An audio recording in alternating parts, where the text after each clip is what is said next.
برال نے بتایا کہ ان تمام لوگوں کو اس بات کی پہلے ہی سے ہدایات دی جا چکی ہیں کہ دشمن کے ہر سپاہی کو اپنے تیروں کی زد میں لے لیں جو قلعے کی طرف بڑھنے کی کوشش کرے گا۔ ہم لوگ واپس برال کے مکان میں آ گئے۔ میں نے برال سے اجازت طلب کی اور اپنے کمرے میں چلا آیا جہاں ایرینا آرام کر رہی تھی۔ میں بھی تھوڑی دیر آرام کرنے کے لیے لیٹ گیا۔ آرام کرنے کے بعد ہم دونوں باہر نکلے۔ بستی کے اندر جگہ جگہ روشنیاں ہو رہی تھی اور لوگ ادھر سے ادھر گھوم پھر رہے تھے۔ چونکہ زیادہ تر لوگوں کے پاس کرنے کے لیے کوئی کام نہیں تھا، اس لیے گھومنے پھرنے والوں کی تعداد کافی زیادہ تھی اور بستی کی حالت محاصرے میں ہونے کے باعث سارا کاروبار تقریباً ٹھپ پڑا ہوا تھا۔ رات کا کھانا بھی ہم دونوں نے برال اور اس کے مشیروں کے ساتھ ہی کھایا۔ اس کے بعد برال مجھے اور اپنے دونوں خصوصی مشیروں کو ساتھ لے کر ایک برفصیل کے برج سے باہر کی فضا کا جائزہ لینے لگا۔ اس وقت بھی کوئی خاص بات نظر میں نہیں آ رہی تھی اور ہم لوگ تھوڑی دیر تک عذوب کی فوجوں کی نقل و حرکت دیکھنے کے بعد واپس چلے آئے۔ پروفیسر تقریباً ایک ہفتہ گزر گیا اور مدارس کی سربراہی میں جانے والا وفد ابھی تک واپس نہیں آیا تھا، لیکن اب ایک آدھ دن ہی میں ان کی آمد کی توقع تھی۔ جاسوسوں نے ہمیں بتایا کہ مدارس اور اس کے چاروں ساتھی بخیریت ہیں اور وہ مختلف بستیوں کے سرداروں سے ملاقاتوں میں مصروف ہیں۔ باہر سے رسد کا سلسلہ ہنوز جاری تھا۔ آخر ٹھیک 10ویں دن مدارس کی سربراہی میں جانے والا وفد واپس آ گیا تھا۔ رات کا وقت تھا اور سب لوگ سو رہے تھے۔ میں اور ارینا بھی اپنے کمرے میں سوئے ہوئے تھے کہ ہمارے دروازے پر کسی نے دستک دی اور فوراً میری آنکھ کھل گئی اور میں نے اٹھ کر دروازہ کھول دیا۔ میرے سامنے برال کا خادم خاص کھڑا ہوا تھا۔ سردار نے تمہیں ابھی اور اسی وقت طلب کیا ہے، اس نے کہا۔ وہ کچھ ضروری باتیں کرنا چاہتا ہے۔ اس اثنا میں ارینا بھی بیدار ہو چکی تھی۔ میں نے اسے بتا دیا کہ میں برال کے بلاوے پر اس کے پاس جا رہا ہوں اور خادم خاص کے ساتھ روانہ ہو گیا۔ جب میں برال کے کمرے میں پہنچا تو اس کے دونوں خصوصی مشیروں زنبور اطرس کے علاوہ مدارس اور اس کے وفد کے بقیہ ساتھیوں کو وہاں بیٹھے ہو پایا۔ ان کے چہرے بتا رہے تھے کہ ان کے مشن کا کیا حشر ہوا ہے۔ ان سے پوچھنے کی ضرورت ہی نہیں تھی اور برال کے چہرے سے بھی اداسی جھلک رہی تھی۔ اب وہ تمام لوگ بالکل خاموش بیٹھے تھے۔ ہمارا مشن ناکام ہو گیا ہے فیروز، مدارس نے میری طرف دیکھتے ہوئے کہا۔ میں نے پچھلے 10 دن کے اندر تابڑ توڑ رات دن سفر کر کے 5 بستیوں کا رخ کیا تھا اور وہاں کے سرداروں سے ملاقاتیں کی تھی، لیکن وہ سب کے سب عذوب کا نام سنتے ہی کانوں کو ہاتھ لگا لیتے ہیں اور کہتے ہیں کہ وہ کسی بھی حالت میں عذوب کے ساتھ بلا وجہ دشمنی مول لینے کے لیے تیار نہیں ہے۔ ہم لوگوں نے انہیں بہت سمجھایا اور یہ بات باور کرانے کی کوشش کی کہ اگر آج عذوب ہماری بستی پر حملہ آور ہو کر ہمیں برباد کرنے کے در پہ ہے تو کل یہی حشر ان کا بھی ہوگا، لیکن انہوں نے ہماری بات سننے سے انکار کر دیا اور صاف صاف کہہ دیا کہ وہ عذوب کے خلاف ہماری کوئی بھی مدد کرنے سے قاصر ہیں۔ اور ایک بستی کا سردار تو اس قدر ناراض ہو گیا کہ اس نے ہمیں دھمکی دی کہ اگر ہم فوراً اس کی بستی کی حدود سے نہیں نکل گئے تو ہمیں گرفتار کر لے گا اور عذوب کے حوالے کر دے گا۔ بالآخر ہمیں وہاں سے سر پر پاؤں رکھ کر بھاگنا پڑا۔ مجھے صورتحال کا بہت پہلے سے اندازہ تھا، برال نے اداس لہجے میں کہا۔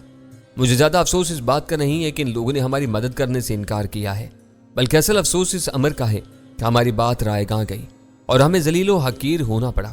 اس سے کہیں زیادہ بہتر ہوتا کہ ہم ان لوگوں سے مدد کی درخواست ہی نہ کرتے۔ اب تم اس بات پر زیادہ ملول نہ ہو سردار، میں نے اس کی ڈھارس بندھاتے ہوئے کہا۔ زندگی میں ایسے ایسے مواقع بار بار آتے ہیں جب انسان کی اپنی انا کو ٹھیس پہنچتی ہے، لیکن بہرحال اسے برداشت کرنا پڑتا ہے کیونکہ اس کے علاوہ اور کوئی چارہ نہیں ہوتا۔ اور اب اس بات کو بھول جاؤ، آئندہ کی صورتحال کچھ زیادہ خوشگوار نظر نہیں آ رہی ہے، زمبو نے اداس لہجے میں کہا، جو خزانے کا نگران تھا۔ گزشتہ 10 دنوں کے اندر ہم خوراک اور دیگر اشیاء ضرورت کی خریداری پر کافی بڑی رقم خرچ کر چکے ہیں۔ 5 مہینے اور 10 دن سے یہ سلسلہ جاری ہے اور اب خزانہ زیادہ سے زیادہ 2 ہفتے تک مزید اس بار کا متحمل ہو سکتا ہے۔ اس کے بعد ہمارے پاس کچھ باقی نہیں بچے گا۔ گویا اس کے بعد ہمیں بستی والوں سے کہنا پڑے گا کہ وہ اپنے لیے خوراک اور دیگر اشیاء حاصل کرنے کی غرض سے خود اپنی رقم صرف کریں۔ اس کے علاوہ اور چارہ بھی کیا ہے؟ اطرس نے افسردگی کے ساتھ کہا، لیکن میں سمجھتا ہوں کہ اس کی ضرورت پیش نہیں آئے گی۔ میں نے اطمینان سے کہا، غالباً تم اپنا منصوبہ بیان کرنا چاہتے ہو جس کا ذکر تم نے 10 دن پہلے مجھ سے کیا تھا۔ برال نے مجھ سے کہا۔ ہاں بالکل، میں نے جواب دیا۔ اب میں اپنا منصوبہ تمہارے سامنے پیش کرنا چاہتا ہوں۔ اس کے بعد میں نے وہاں بیٹھے ہوئے تمام لوگوں پر ایک نظر ڈالی اور ٹھہر ٹھہر کر کہنا شروع کیا۔ اس طرح قلعہ بند ہو کر بیٹھے رہنے سے کام نہیں چلے گا۔ عذوب ہمیں چوہوں کی طرح گھیر کر مارتا چلا جائے گا، لیکن ہم اس کے لیے کبھی تیار نہیں ہوں گے۔ جب مرنا ہی ٹھہرا تو کیوں نہ ہم لوگ بہادروں کی طرح مریں اور ایک ایسا خطرہ مول لیں جس کا نتیجہ ہمارے لیے اچھا بھی نکل سکتا ہے اور برا بھی۔ تم کہنا کیا چاہتے ہو فیروز؟ برال نے الجھے ہوئے لہجے میں کہا۔ صاف صاف بات کرو، تمہارے ذہن میں کیا ہے؟ ہم عذوب کی فوج پر شب خون ماریں گے، میں نے بڑے سکون کے ساتھ کہا، اب حملہ کرنے میں ہمیں خود پہل کرنی پڑے گی۔ ہم اس وقت اس کی فوجوں پر حملہ آور ہوں گے جب وہ سب کے سب اپنے خیموں میں آرام سے پڑے ہوئے ہوں گے، اور ان کے وہم و گمان میں بھی یہ بات نہیں ہوگی کہ کوئی اس وقت ان پر حملہ آور بھی ہو سکتا ہے، اور جب تک وہ سنبھلیں گے ہم ان کے آدھے سے زیادہ خیموں کو آگ لگا چکے ہوں گے اور ان کی فوج میں زبردست افراتفری پھیل جائے گی۔ ہم چونکہ پہلے سے تیار ہوں گے، اس لیے تعداد میں کم ہونے کے باوجود ہم ان کے ٹڈی دل لشکر کو زبردست نقصان پہنچائیں گے، اور پھر اس کے بعد جنگ ہوگی اور ہمیں اس جنگ کے انجام کے لیے تیار رہنا چاہیے۔ لیکن مجھے اس بات کا پورا یقین ہے کہ اس کا انجام ہمارے حق میں بہتر ہوگا۔ اتنا کہہ کر میں خاموش ہو گیا، اور اب میرے خاموش ہونے کے ساتھ ہی ہر طرف گہری خاموشی چھا گئی۔ سب لوگ چپ تھے اور میری اس تجویز پر اظہار خیال کرنے میں کوئی پہل کرنے پر تیار نظر نہیں آ رہا تھا۔ وہ سب باری باری ایک دوسرے کی شکلیں دیکھ رہے تھے، گویا اس بات کا انتظار کر رہے تھے کہ کوئی دوسرا بولے اور وہ اپنی رائے کا اظہار کرے۔ بلاخر خود برال نے اس گہرے سکوت کو توڑا۔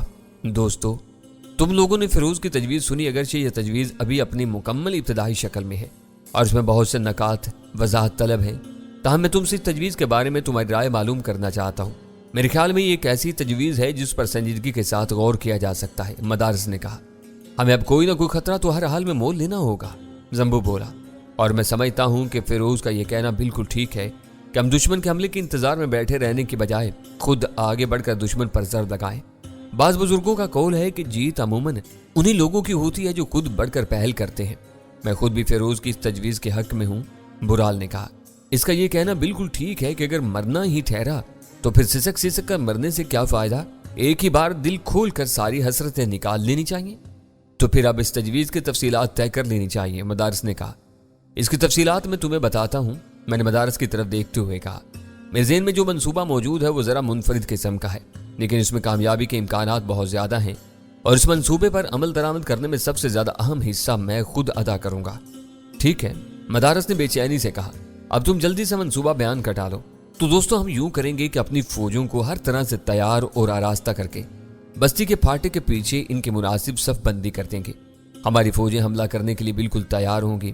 فوجوں کے ساتھ ہی بستی کے تمام مردوں کو بھی اسلحہ سے لیس ہو کر تیار رہنے کی ہدایت کر دی جائے گی۔ فصیل کے برجوں پر ہمارے تیر انداز اپنی اپنی کمانیں سنبھالے ہوئے تیار کھڑے ہوں گے، اور میں تنہا خفیہ سرنگ کے راستے باہر نکل جاؤں گا۔ ارینا کی حفاظت کی ذمہ داری تم لوگوں پر عائد ہوگی۔ میں باہر نکلنے کے بعد چھپتا چھپاتا عزوب کی خیمہ گاہ میں پہنچ جاؤں گا، پھر کسی نہ کسی طرح کسی سپاہی کو ہلاک کر اس کا لباس خود پہن لوں گا، اور اس طرح مجھے کوئی پہچان نہیں سکے گا، اور میں عزوب کی فوج کا ہی ایک سپاہی نظر آؤں گا۔ پھر میں کسی دوسرے مشل بردار سپاہی سے کسی نہ کسی طرح مشل حاصل کر لوں گا، اور اس کے بعد میرا یہ کام ہوگا کہ میں پیچھے سے خیموں میں مسلسل آگ لگانا شروع کر دوں گا، اور اس بات کا علم آگے والے خیموں میں مقیم لوگوں کو فوری طور پر نہیں ہو سکے گا، اور جب تک انہیں اس کی اطلاع ہوگی اس وقت تک بہت دیر ہو چکی ہوگی۔ مجھے یہ بات اچھی طرح معلوم ہے کہ عزوب کی خیمہ گاہ میں رات کو جاگ کر پہرا دینے والے سپاہیوں کی تعداد خاصی کم ہے، اور جو پہرا دیتے بھی ہیں وہ بھی اتنی زیادہ چوکسی نہیں رکھتے اور عموماً سو جاتے ہیں۔ اس کی وجہ یہ ہے کہ انہیں اس بات کا اطمینان ہے کہ رات کے وقت ان پر کوئی حملہ کرنے کی جرت نہیں کرے گا۔ خیموں میں مسلسل لگنے والی آگ کے ساتھ ہی سارے لشکر میں افراتفری پھیل جائے گی، اور پھر سارے سپاہی آگ بجھانے میں مصروف ہو جائیں گے، اور ان کے لیے یہ کام اتنا آسان بھی نہیں ہوگا، کیونکہ جس نہر سے وہ لوگ اپنے استعمال کے لیے پانی لیتے ہیں وہ خیمہ گاہ سے کافی فاصلے پر واقع ہے، اور ان کے پاس خیموں کے اندر پانی کا اتنا ذخیرہ یقیناً موجود نہیں ہوگا جس سے وہ یہ آگ بجھا سکیں گے۔ اس طرح آگ برابر پھیلتی چلی جائے گی اور سپاہیوں کی زیادہ تر تعداد خیموں کے اندر ہی رہ جائے گی۔ میں یہ کام انجام دینے کے بعد اندھیرے سے فائدہ اٹھاتا ہوا سیدھا بستی کے صدر دروازے پر آ جاؤں گا۔ برج پر موجود سپاہی مجھے دیکھ لیں گے، بس اسی وقت دروازے کو کھول دیا جائے اور ہماری تازہ دم اور مسلح فوج عزوب کی پریشان حال اور خوفزدہ فوجوں پر ٹوٹ پڑے۔ اس کے بعد جم کر مقابلہ کیا جائے اور اس کی پرواہ نہ کی جائے کہ اس کا انجام کیا ہوگا۔ میری تجویز کی تفصیل سن کر سارے لوگ بالکل خاموش ہو گئے تھے۔ تمام لوگ اپنے ساتھیوں کی شکلیں دیکھنے لگے تھے۔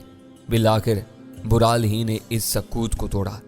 تمہارا مطلب یہ ہے کہ تم تنہا عزوب کی لشکرگاہ میں جا کر ان کے خیموں میں آگ لگانے کا کام انجام دو گے؟ نہیں فیروز، برال نے اپنی بھویں سکیڑتے ہوئے مجھ سے کہا۔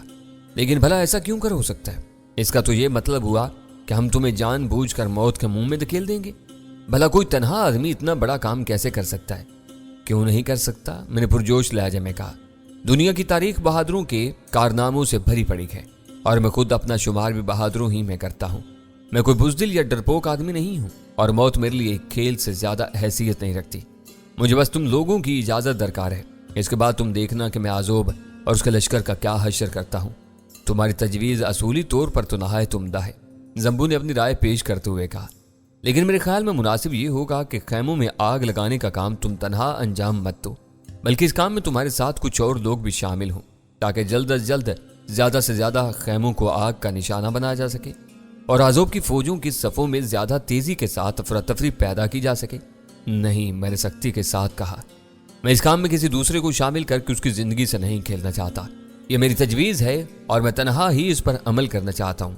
اس کے ساتھ ہی میں تم سب لوگوں کو اس بات کا یقین دلاتا ہوں کہ میں اس قسم کے کاموں میں بہت مہارت رکھتا ہوں، اس لیے میرے اوپر کوئی آنچ نہیں آئے گی اور میں اپنا کام بخوبی انجام دے کر صحیح سلامت واپس آ جاؤں گا، لیکن میں کسی دوسرے شخص کی زندگی کی ذمہ داری قبول کرنے کے لیے تیار نہیں ہوں۔ تم اس بات پر مصر کیوں ہو کہ تم تنہا یہ کام کرو گے؟ اطرس نے کہا، میرے خیال میں مدارس ٹھیک کہہ رہا ہے، اگر تمہارے ساتھ ایک آدھ آدمی اور ہو جائے تو اچھا ہے، اس سے تمہیں مدد مل سکتی ہے، لیکن مجھے کسی کی مدد کی ضرورت نہیں ہے۔ میں نے تقریباً فیصلہ کن لہجے میں کہا، میں تنہا جاؤں گا اور تنہا ہی اس کام کو انجام دوں گا۔ میں اچھی طرح جانتا ہوں کہ مجھے کیا کرنا ہے۔ اگر فیروز کا اصرار ہے کہ وہ تنہا اس کام کو انجام دینے کی صلاحیت رکھتا ہے تو اسے ایسا کرنے کی اجازت مل جانی چاہیے، اطرس نے کہا، لیکن اس بات کا فیصلہ کہ بستی کا دروازہ کھولا جائے یا نہ کھولا جائے ہم لوگ کریں گے، جو کہ بستی کے اندر موجود ہوں گے اور یہاں سے حالات کا جائزہ لے رہے ہوں گے۔ یہ ہماری بقا کا سوال ہے اور اس میں ہم کسی جذباتیت کا شکار نہیں ہو سکتے۔ سنو فیروز، یہ ناممکن ہے کہ حالات وہ رخ اختیار نہ کر پائیں جو تم سوچ رہے ہو، اور اس بات کا بھی امکان ہے کہ وہ لوگ آگ پر فوراً قابو پا لیں اور تمہارا مشن ناکام ہو جائے۔ اس صورت میں ہم اس کے پابند نہیں ہوں گے کہ بستی کا صدر دروازہ کھولنے کا خطرہ مول لیا جائے۔ کیا تمہیں یہ شرط منظور ہے؟ مجھے یہ شرط بالکل منظور ہے، میں نے فوراً جواب دیا۔ تم لوگ جو خود اندر موجود ہوگے، اس بات کا تمہیں پورا حق حاصل ہوگا کہ بستی کا دروازہ کھولو یا نہ کھولو، اور ویسے بھی میں تم سے بستی کا دروازہ کھلوا کر حملہ کرنے کی درخواست صرف اس وقت کروں گا جب میں ان کے زیادہ تر خیموں میں آگ لگا کر خود زندہ سلامت بستی کے صدر دروازے تک پہنچنے میں کامیاب ہو جاؤں گا۔ اگر میں زندہ سلامت صدر دروازے تک نہ پہنچوں تو تم لوگ ہرگز دروازہ مت کھولنا اور یہی سمجھنا کہ میرا مشن ناکام ہو گیا ہے۔ اس کی کوئی ذمہ داری تم لوگوں پر عائد نہیں ہوگی، لیکن میں تمہیں اتنا یقین ضرور دلاتا ہوں کہ اگر بالفرض میرا مشن ناکام ہو گیا تو بھی میں عذوب کی فوجوں کو ناقابل تنافی نقصان پہنچا جاؤں گا۔ میں ان کی فوجوں کی کمر توڑ کر رکھ دوں گا۔ اس کا مطلب یہ ہوا کہ تم شمرالہ کی بستی کے لوگوں کی خاطر اور ہماری آزادی اور ہماری تحفظ اور بقا کی خاطر اپنی جان کی بازی لگانے پر تیار ہو گئے ہو، برال نے کہا، لیکن ہمیں اخلاقی طور پر اس کا کیا حق پہنچتا ہے کہ ہم اپنی خاطر تمہیں قربان کر دیں؟ میں نے یہ کبھی نہیں کہا کہ تم مجھے اس کام کے لیے مجبور کرو، میں نے جواب دیا۔ میں نے یہ فریضہ خود اپنے ذمہ لیا ہے اور اس میں کسی کی جانب سے زور یا زبردستی کا کوئی دخل نہیں ہے۔ میں جو کچھ کر رہا ہوں وہ براہ راست اور اپنی رغبت سے کر رہا ہوں، لیکن تمہارے تنہا جانے کی صورت میں مجھے اس مہم کا انجام کوئی خاص خوشگوار نظر نہیں آتا۔ زمبو نے مایوسی کے ساتھ گردن ہلاتے ہوئے کہا، تمہارے جیسے عظیم اور مخلص دوست کے بچھڑ جانے کا ہمیں ہمیشہ افسوس رہے گا، برال نے کہا۔ مجھے زمبو کی اس رائے سے اتفاق ہے کہ تمہارے تنہا جانے کی صورت میں کامیابی کے امکانات زیادہ نہیں ہیں، اور اس صورت میں ہم اس بات کے لیے مجبور ہوں گے کہ قلعے کی بستی کا دروازہ نہ کھولیں۔ میں پہلے ہی کہہ چکا ہوں کہ مجھے یہ شرط منظور ہے، میں نے سنجیدگی کے ساتھ جواب دیا۔ میری ساری زندگی انسانوں کی خدمت کرتے اور ان کے لیے قربانیاں دیتے گزری ہے، اور انسانوں کے کام آ کر مجھے بے حد مسرت حاصل ہوتی ہے۔ اگر میری جان تم لوگوں کی آزادی کا تحفظ کرنے کے دوران قربان ہو جائے تو میں اسے اپنے لیے خوش نصیبی کا باعث سمجھوں گا۔ برال نے اور اس کے ساتھیوں نے کافی دیر تک مجھے اس بات پر آمادہ کرنے کی کوشش کی کہ میں اپنے تنہا جانے کے ارادے سے باز رہوں، لیکن میں اپنی بات پر اڑا رہا۔ بالآخر سب لوگوں نے میری ضد کے آگے ہتھیار ڈال دیے اور یہ بات طے پا گئی کہ میں تنہا عذوب کی خیمہ گاہ میں جاؤں گا، اور یہ بھی طے کر لیا گیا کہ بستی کے قلعے کے دروازے کو کھول کر عذوب کے لشکر پر حملہ آور ہونے کا فیصلہ وہی لوگ کریں گے جو بستی کے اندر موجود ہوں گے اور اپنی آنکھوں سے باہر کا منظر دیکھ رہے ہوں گے۔ تاہم میں نے انہیں احتیاطاً یہ بات بتا دی کہ وہ اس وقت ہرگز دروازہ کھولنے کے بارے میں نہ سوچیں جب تک کہ میں خود دروازے پر موجود نہ ہوں۔ اس کارروائی پر عمل درآمد کرنے کے لیے اگلی رات کا وقت مقرر کر دیا گیا۔